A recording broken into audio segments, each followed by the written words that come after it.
Hi students, welcome my YouTube channel study with Bainaj sir.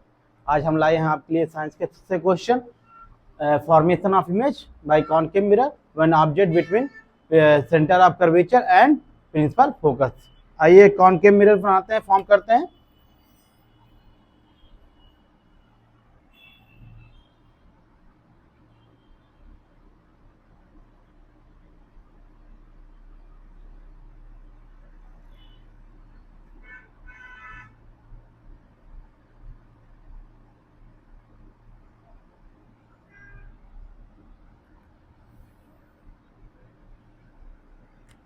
इस reflecting surface का जो mid point होगा उसको पोल कहेंगे।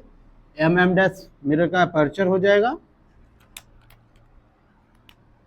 जो ये सेंटर ऑफ कर्वेचर और फोकस को हम एकदम बिटवीन में मिडिल पॉइंट पे रख देंगे। अब कह रहा when object is between the centre of curvature and principal focus. ये आपका सेंटर ऑफ कर्वेचर एक फोकस है, इसके बिटवीन में ऑब्जेक्ट को रखेंगे और इस ऑब्जेक्ट का नाम ए भी रख देंगे। एक रे को पैरेलल ले जाएंगे प्रिंसिपल एक्सिस के। आफ्टर रिफ्लेक्शन वो फोकस से होकर पास करेगा। After reflection passing through the principal focus.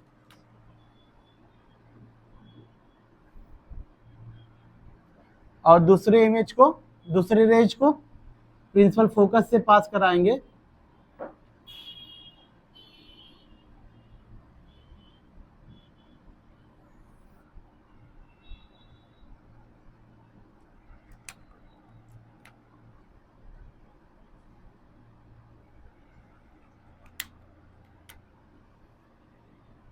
अब देखेंगे दोनों जो रिफ्लेक्टेड रेज हैं वो एक दूसरे को पॉइंट बी डैश पे क्या करते हैं, कन्वर्ज हो रहे हैं।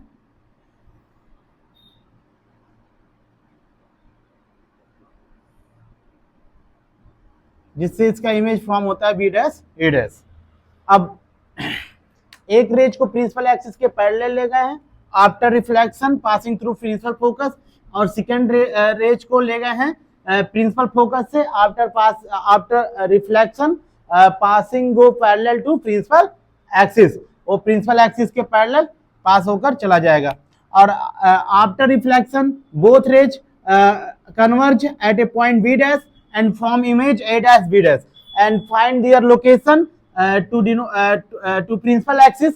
इसके लोकेशन को हम लोग प्रिंसिपल एक्सिस से मैच कराते हैं और देखते हैं कि जो इमेज फॉर्म हुआ है वो बियॉन्ड सेंटर ऑफ कर्वेचर है। वो बियॉन्ड क्या है, सेंटर ऑफ कर्वेचर। तो नेचर में the image is real and inverted. Image कैसा है, रियल है because of rays converge at a point, and inverted because of up side down, down side up. Size क्या होगा, the image is large. आप देखेंगे object आपका इतना है और इमेज इस तरह से लार्ज में बना है, तो द इमेज इज लार्ज, इसको मैग्नीफाइड भी बोलते हैं। लोकेशन क्या हो जाएगा, the image is form beyond the centre of curvature in front of the concave mirror. ये आपका इमेज फॉर्मेशन कंप्लीट होता है when the object is between the centre of curvature and principal focus. आप इसको fair में इस तरह board exam में भी पूछ लेता है ज्यादातर यहाँ से, तो आप इस तरह इसको फॉर्म करेंगे इमेज फॉर्मेशन को। आप स्क्रीनशॉट ले सकते हैं।